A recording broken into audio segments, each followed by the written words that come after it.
Shalom,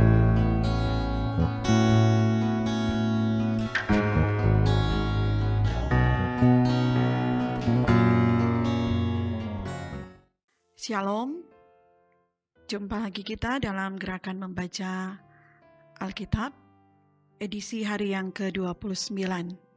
Mari saya mau mengajak kita sekalian untuk persiapkan hati dan pikiran kita, belajar dari kebenaran firman. Mari berdoa. Terima kasih ya Tuhan, Engkau memberikan waktu dan kesempatan bagi kami menikmati hari yang baru ini. Mengisi hari yang Engkau karuniakan bagi kami mau belajar firman-Mu dengan membaca Alkitab. Karuniakan kuasa Roh Kudus Tuhan bagi kami, supaya kebenaran firman-Mu boleh kami mengerti dan kami pahami dalam hidup ini. Maka inilah kami ya Tuhan, yang sedia untuk belajar dari kebenaran firman-Mu. Dalam nama Tuhan Yesus kami berdoa. Amin. Saudaraku yang diberkati Tuhan, di hari yang ke-29 saat ini, kita akan membaca bagian bacaan Alkitab dalam kitab Imamat pasalnya yang ke-24 sampai pasalnya yang ke-27. Mari kita mulai.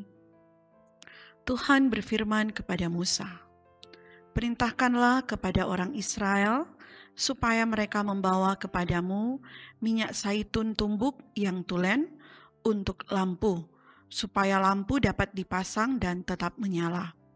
Harun harus tetap mengatur lampu-lampu itu di depan tabir yang menutupi tabut Tuhan, tabut hukum, di dalam kemah pertemuan dari petang sampai pagi di hadapan Tuhan.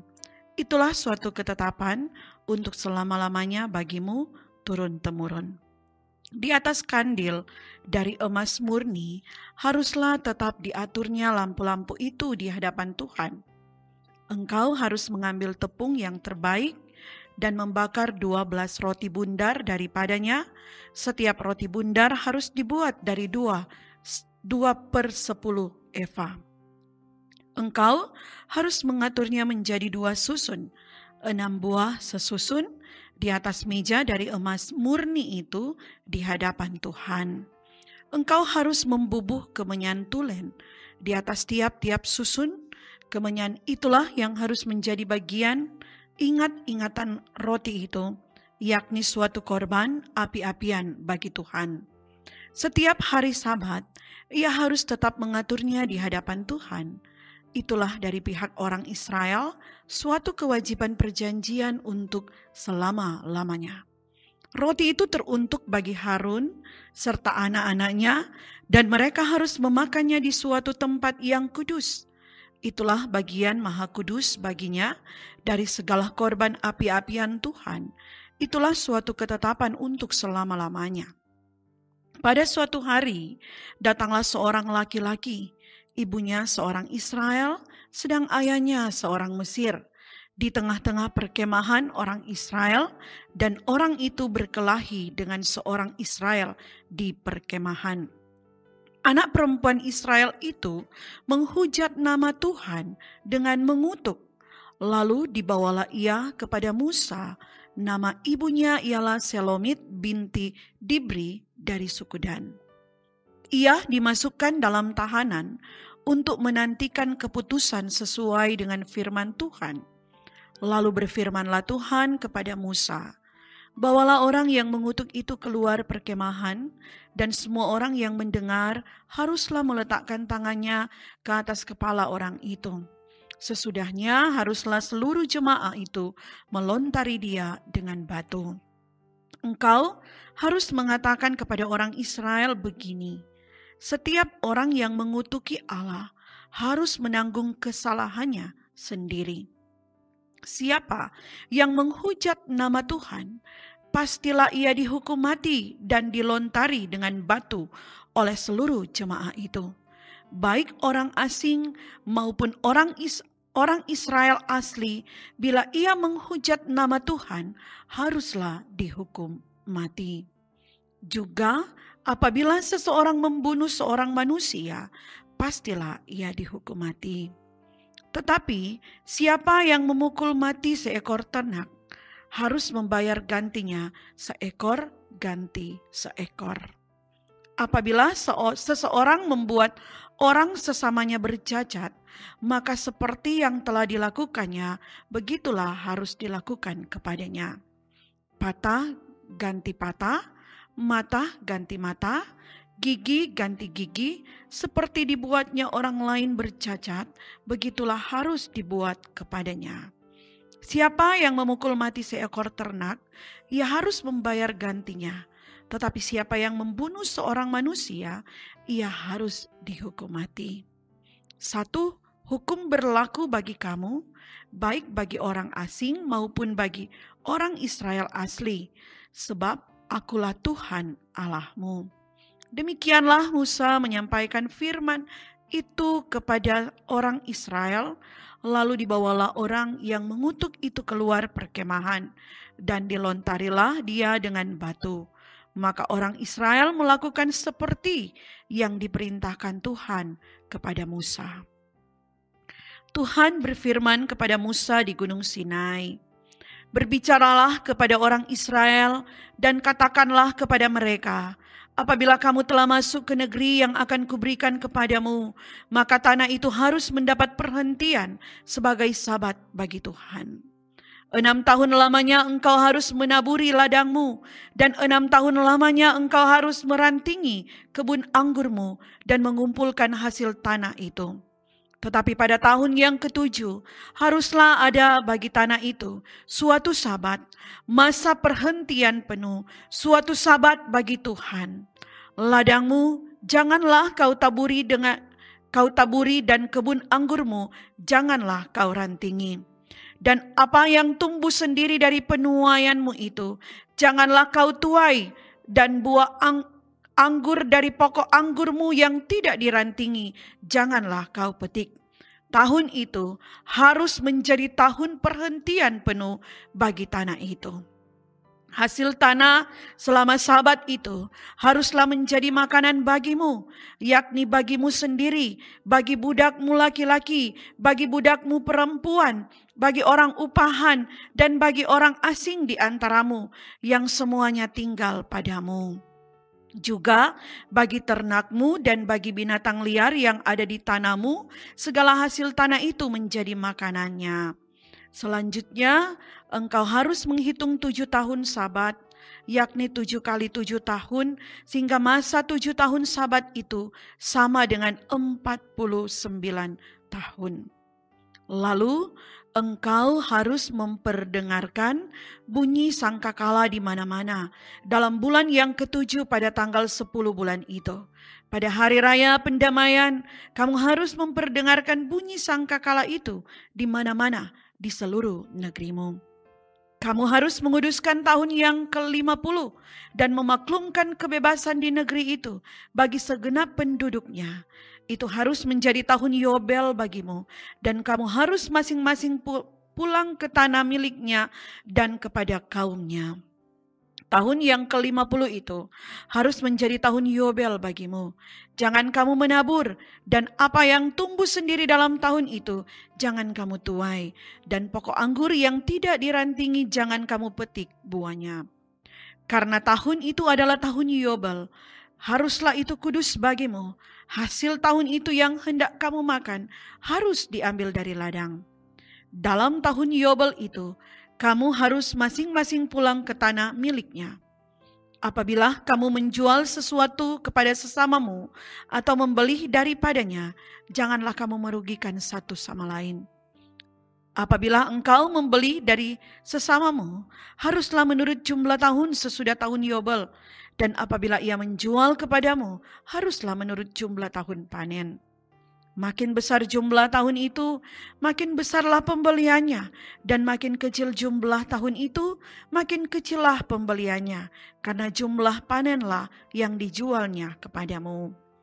Janganlah kamu merugikan satu sama lain, tetapi engkau harus takut akan Allahmu, sebab akulah Tuhan Allahmu. Demikianlah, kamu harus melakukan ketetapanku dan tetap berpegang pada peraturanku, serta melakukannya. Maka kamu akan diam di tanahmu dengan aman tentram. Tanah itu akan memberi hasilnya, dan kamu akan makan sampai kenyang dan diam di sana dengan aman tentram. Apabila kamu bertanya, apakah yang akan kami makan dalam tahun yang ketujuh itu? Bukankah kami tidak boleh menabur dan tidak boleh mengumpulkan hasil tanah kami? Maka aku akan memerintahkan berkat-Ku kepadamu dalam tahun yang keenam, supaya diberinya hasil untuk 3 tahun. Dalam tahun yang ke-8, kamu akan menabur, tetapi kamu akan makan dari hasil yang lama sampai kepada tahun yang ke-9. Sampai masuk hasilnya, kamu akan memakan yang lama. Tanah jangan dijual mutlak, karena akulah pemilik tanah itu, sedang kamu adalah orang asing dan pendatang bagiku.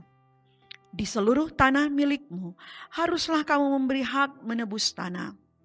Apabila saudaramu jatuh miskin, sehingga harus menjual sebagian dari miliknya, maka seorang kaumnya yang berhak menebus, yakni kaumnya yang terdekat, harus datang dan menebus yang telah dijual saudaranya itu.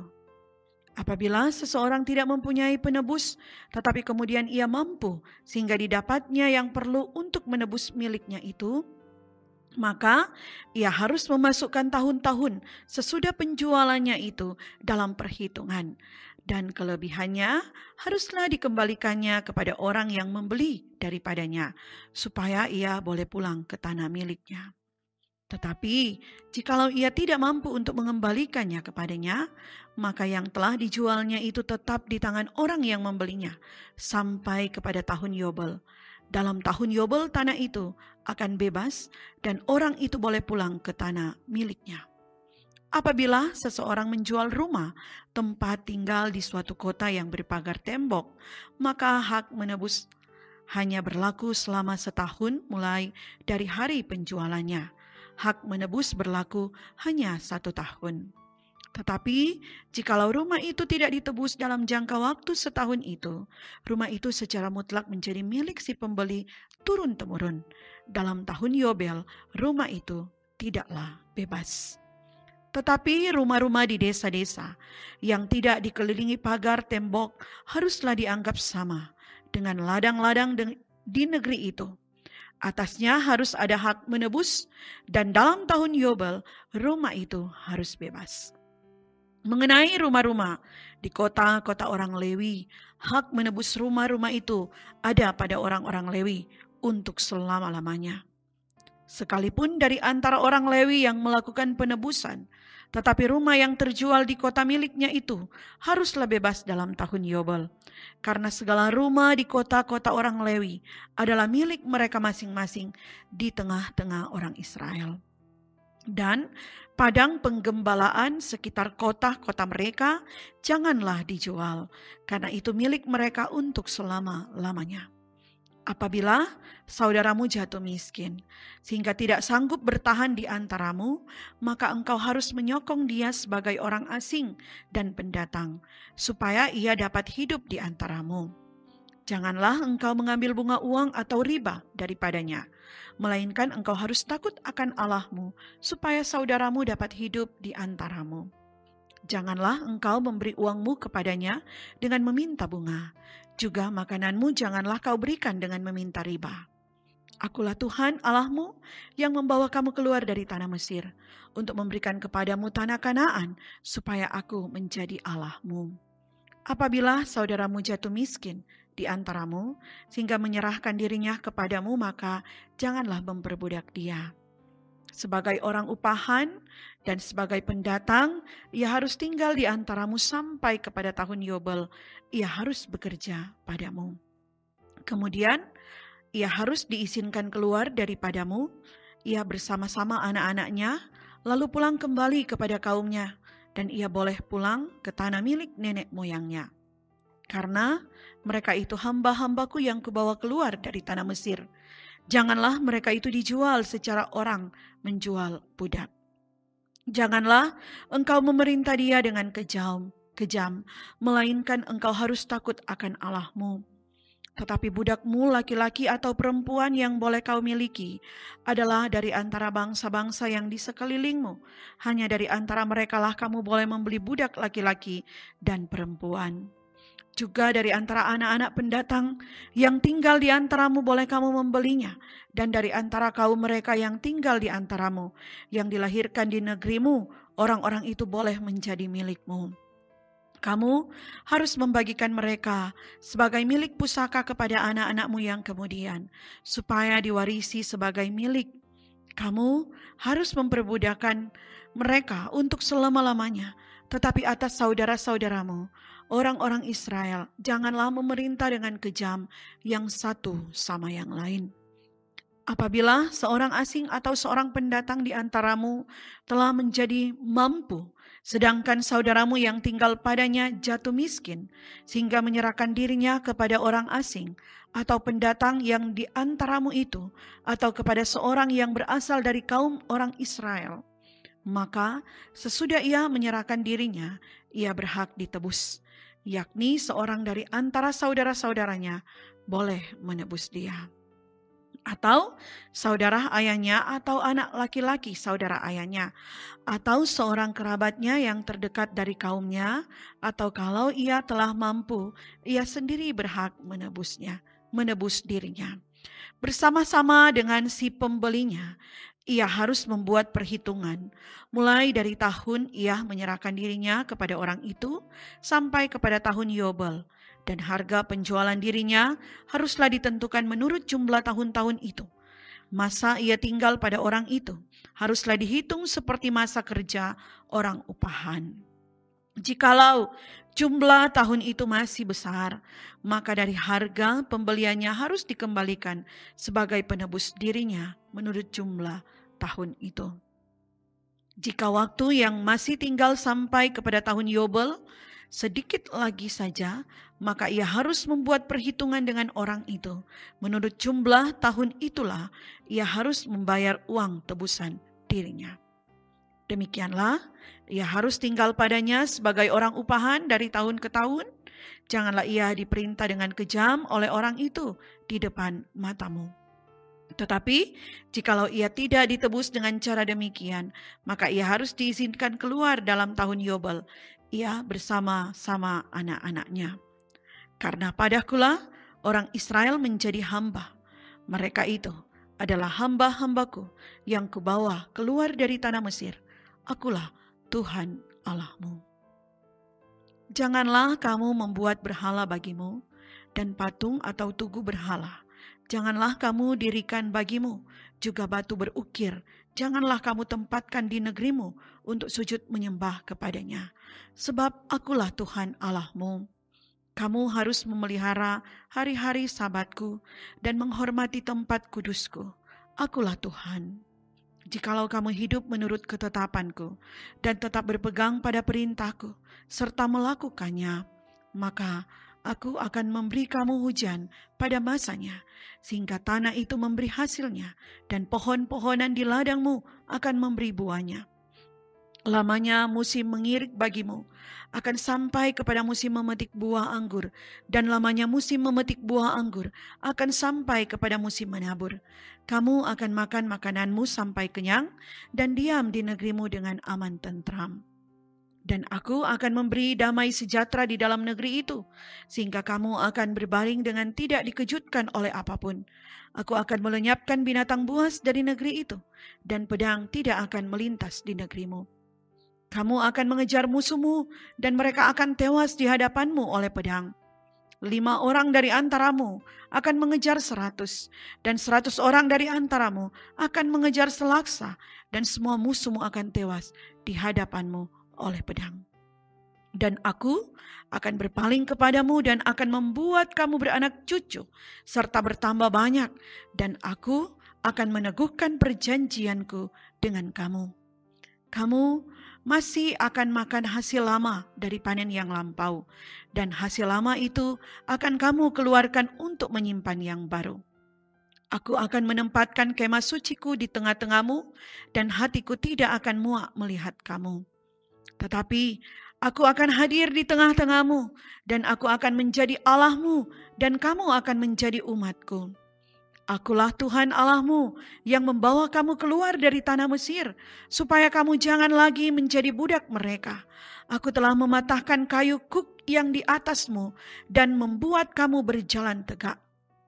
Tetapi jikalau kamu tidak mendengarkan daku dan tidak melakukan segala perintah itu, jikalau kamu menolak ketetapanku dan hatimu muak mendengar peraturanku, sehingga kamu tidak melakukan segala perintahku dan kamu mengingkari perjanjianku, maka aku pun akan berbuat begini kepadamu, yakni aku akan mendatangkan kekejutan atasmu, batuk kering serta demam yang membuat mata rusak dan jiwa merana.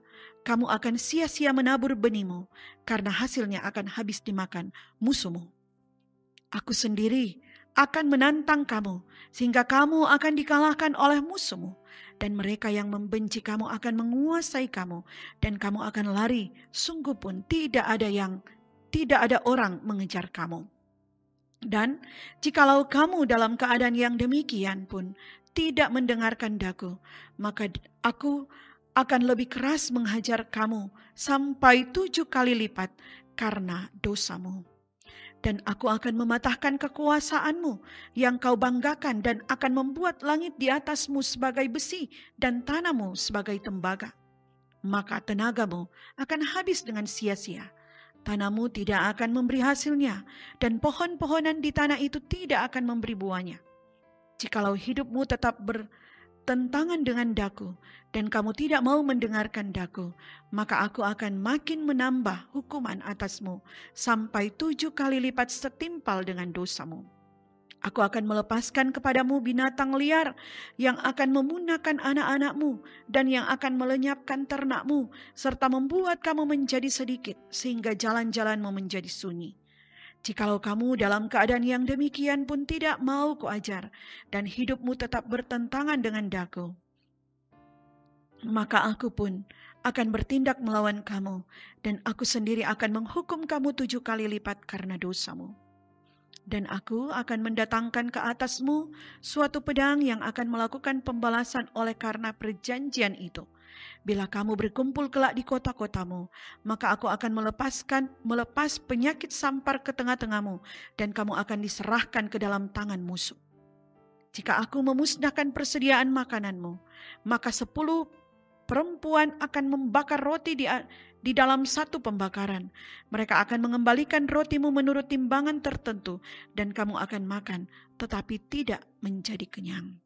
Dan jikalau kamu dalam keadaan yang demikian pun tidak mendengarkan daku, dan hidupmu tetap bertentangan dengan daku, maka aku pun akan bertindak keras melawan kamu, dan aku sendiri akan menghajar kamu 7 kali lipat karena dosamu. Dan kamu akan memakan daging anak-anakmu lelaki dan anak-anakmu perempuan. Dan bukit-bukit pengorbananmu akan kupunahkan, dan segala pedupaanmu akan kulenyapkan. Aku akan melemparkan bangkai-bangkaimu ke atas bangkai-bangkai berhalamu, dan hatiku akan muak melihat kamu. Kota-kotamu akan kubuat menjadi reruntuhan, dan tempat-tempat kudusmu akan kurusukkan, dan aku tidak mau lagi menghirup bau persembahanmu yang menyenangkan. Aku sendiri akan merusakkan negeri itu, sehingga musuhmu yang tinggal di situ akan tercengang karenanya. Tetapi kamu akan kuserahkan di antara bangsa-bangsa lain, dan aku akan menghunus pedang di belakang kamu, dan tanahmu akan menjadi tempat tandus dan kota-kotamu akan menjadi reruntuhan. Pada waktu itulah tanah itu pulih dari dilalaikannya tahun-tahun sabatnya. Selama tanah itu tandus dan selama kamu tinggal di negeri musuh-musuhmu, pada waktu itulah tanah itu akan menjalani sabatnya dan dipulihkan tahun-tahun sabat yang belum didapatnya. Selama ketandusannya, tanah itu akan menjalani sabat yang belum dijalaninya pada tiap-tiap tahun sabatmu, ketika kamu masih diam di situ. Dan mengenai mereka yang masih tinggal hidup dari antaramu, aku akan mendatangkan kecemasan ke dalam hati mereka di dalam negeri-negeri musuh mereka, sehingga bunyi daun yang ditiupkan angin pun akan mengejar mereka, dan mereka akan lari seperti orang lari menjauhi pedang, dan mereka akan rebah, sungguh pun tidak ada orang yang mengejar. Dan mereka akan jatuh tersandung seorang kepada seorang, seolah-olah hendak menjauhi pedang. Sungguh pun yang mengejar tidak ada, dan kamu tidak akan dapat bertahan di hadapan musuh-musuhmu. Dan kamu akan binasa di antara bangsa-bangsa lain, dan negeri musuhmu akan memusnahkan kamu. Dan siapa yang masih tinggal hidup dari antaramu, mereka akan hancur lebur dalam hukumannya di negeri-negeri musuh mereka. Dan karena kesalahan nenek moyang mereka juga, mereka akan hancur lebur sama seperti nenek moyangnya. Tetapi bila mereka mengakui kesalahan mereka dan kesalahan nenek moyang mereka dalam hal berubah setia yang dilakukan mereka terhadap aku, dan mengakui juga bahwa hidup mereka bertentangan dengan daku, aku pun bertindak melawan mereka dan membawa mereka ke negeri musuh mereka. Atau bila kemudian hati mereka yang tidak bersunat itu telah tunduk dan mereka telah membayar pulih kesalahan mereka, maka aku akan mengingat perjanjianku dengan Yakub, juga perjanjian dengan Ishak, dan perjanjianku dengan Abraham pun akan kuingat, dan negeri itu akan kuingat juga. Jadi tanah itu akan ditinggalkan mereka dan akan pulih dari akibat tahun-tahun Sabat yang dilalaikan selama tanah itu tandus. Oleh karena ditinggalkan mereka, dan mereka akan membayar pulih kesalahan mereka. Tak lain dan tak bukan karena mereka menolak peraturanku dan hati mereka muak mendengarkan ketetapanku. Namun demikian, apabila mereka ada di negeri musuh mereka, aku tidak akan menolak mereka dan tidak akan muak melihat mereka, sehingga aku membinasakan mereka dan membatalkan perjanjianku dengan mereka, sebab akulah Tuhan Allah mereka. Untuk keselamatan mereka, aku akan mengingat perjanjian dengan orang-orang dahulu yang kubawa keluar dari tanah Mesir di depan mata bangsa-bangsa lain, supaya aku menjadi Allah mereka. Akulah Tuhan. Itulah ketetapan-ketetapan dan peraturan-peraturan serta hukum-hukum yang diberikan Tuhan berlaku di antara Dia dengan orang Israel di Gunung Sinai dengan perantaraan Musa. Tuhan berfirman kepada Musa, "Berbicaralah kepada orang Israel dan katakanlah kepada mereka, apabila seorang mengucapkan nazar, khususnya kepada Tuhan mengenai orang menurut penilaian yang berlaku untuk itu, maka tentang nilai bagi orang laki-laki dari yang berumur 20 tahun sampai yang berumur 60 tahun, nilai itu harus 50 shikal perak ditimbang menurut shikal kudus. Tetapi jikalau itu seorang perempuan, maka nilai itu harus 30 shikal. Jikalau itu mengenai seorang dari yang berumur 5 tahun sampai yang berumur 20 tahun, maka bagi laki-laki nilai itu harus 20 shikal dan bagi perempuan 10 shikal. Jikalau itu mengenai seorang dari yang berumur 1 bulan sampai yang berumur 5 tahun, maka bagi laki-laki nilai itu harus 5 shikal perak dan bagi perempuan 3 shikal perak. Jikalau itu mengenai seorang yang berumur 60 tahun atau lebih, jikalau itu mengenai laki-laki, maka nilai itu harus 15 shikal dan bagi perempuan 10 shikal. Tetapi jikalau orang itu terlalu miskin untuk membayar nilai itu, maka haruslah dihadapkannya orang yang dinasarkannya itu kepada imam, dan imam harus menilainya sesuai dengan kemampuan orang yang bernasar itu. Imam harus menentukan nilainya. Jikalau itu termasuk hewan yang boleh dipersembahkan sebagai persembahan kepada Tuhan, maka apapun daripada hewan itu yang dipersembahkan orang itu kepada Tuhan haruslah kudus. Janganlah ia menggantinya dan janganlah ia menukarnya yang baik dengan yang buruk atau yang buruk dengan yang baik. Tetapi jikalau ia menukar juga seekor hewan dengan seekor hewan lain, maka baik hewan itu maupun tukarnya haruslah kudus. Jikalau itu barang seekor dari antara hewan haram yang tidak boleh dipersembahkan sebagai persembahan kepada Tuhan, maka hewan itu harus dihadapkannya kepada imam. Dan imam harus menetapkan nilainya menurut baik atau buruknya, dan seperti penilaian imam demikianlah jadinya. Dan jikalau orang itu mau menebusnya juga, ia harus menambahkan 1/5 kepada nilai itu. Apabila seorang menguduskan rumahnya sebagai persembahan kudus bagi Tuhan, maka imam harus menetapkan nilainya menurut baik atau buruknya. Dan seperti nilai yang ditetapkan imam, demikianlah harus dipegang teguh. Tetapi jikalau orang yang menguduskan itu mau menebus rumahnya, maka ia harus menambah harganya dengan 1/5 dari uang nilainya, dan rumah itu menjadi kepunyaannya pula. Jikalau seseorang menguduskan sebagian dari ladang miliknya bagi Tuhan, maka nilainya haruslah sesuai dengan taburannya, yakni sehomer, taburan benih, jelai berharga 50 shikal perak. Jikalau ia menguduskan ladangnya mulai dari tahun Yobel, maka nilainya harus dipegang teguh. Tetapi jikalau ia menguduskan ladangnya sesudah tahun Yobel, maka imam harus menghitung harganya bagi orang itu sesuai dengan tahun-tahun yang masih tinggal sampai kepada tahun Yobel, dan harga itu harus dikurangkan dari nilainya. Dan jikalau orang yang menguduskannya benar-benar mau menebus ladang itu, maka ia harus menambah harganya dengan 1/5 dari uang nilainya, dan ladang itu tetap dimilikinya. Tetapi jikalau ia tidak menebus ladang itu, malahan ladang itu telah dijualnya kepada orang lain, maka tidak dapat ditebus lagi.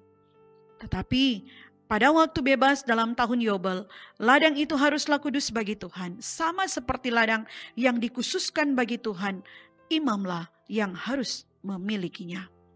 Dan jikalau ia menguduskan bagi Tuhan ladang yang telah dibelinya dan yang tidak termasuk ladang miliknya dahulu, maka imam harus menghitung baginya harga nilainya sampai kepada tahun Yobel, dan orang itu haruslah mempersembahkan nilai itu pada hari itu juga sebagai persembahan kudus bagi Tuhan. Dalam tahun Yobel, ladang itu harus dipulangkan kepada orang yang menjualnya kepadanya, yakni kepada orang yang mula-mula memiliki tanah itu. Dan segala nilai harus menurut shikal kudus. Shikal itu harus 20 gera beratnya. Akan tetapi, anak sulung yang sebagai anak sulung menjadi hak Tuhan dari antara hewan tidak boleh dikuduskan oleh siapapun.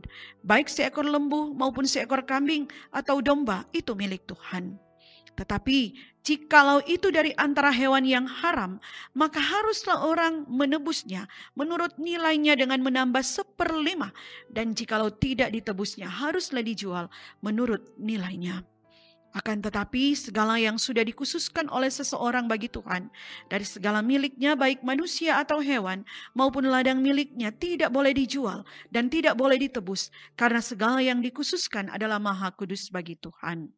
Setiap orang yang dikhususkan, yang harus ditumpas di antara manusia, tidak boleh ditebus, pastilah ia dihukum mati.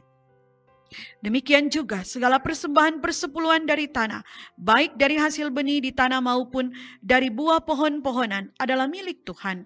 Itulah persembahan kudus bagi Tuhan. Tetapi jikalau seseorang mau menebus juga sebagian dari persembahan persepuluhannya itu, maka ia harus menambah 1/5. Mengenai segala persembahan persepuluhan dari lembu sapi atau kambing domba, maka dari segala yang lewat dari bawah tongkat gembala waktu dihitung, setiap yang ke-10 harus menjadi persembahan kudus bagi Tuhan. Janganlah dipilih-pilih mana yang baik dan mana yang buruk, dan janganlah ditukar. Jika orang menukarnya juga, maka baik hewan itu maupun tukarnya haruslah kudus dan tidak boleh ditebus. Itulah perintah-perintah yang diperintahkan Tuhan kepada Musa di Gunung Sinai untuk disampaikan kepada orang Israel. Demikianlah bacaan kita di hari ini, dan mari kita berdoa. Terima kasih ya Tuhan, karena kami boleh membaca dan mendengar bagian bacaan di hari yang ke-29 dalam gerakan membaca Alkitab di 365 hari. Berkatilah firman yang telah kami baca, biarlah itu boleh tertanam dalam hati dan pikiran kami, dan itu akan kami wujudkan dalam hari-hari hidup kami. Inilah doa kami Tuhan, di dalam nama Tuhan Yesus kami berdoa kepadamu. Amin. Demikianlah bacaan kita di hari yang ke-29 dalam gerakan membaca Alkitab 365 hari. Kiranya kita semua selalu gemar untuk belajar dari firman Tuhan, untuk selalu mau memahami kehendak Tuhan lewat kebenaran firman-Nya. Dan karena itu, Tuhan Yesus senantiasa akan selalu menyertai dan memberkati kita sekalian. Shalom.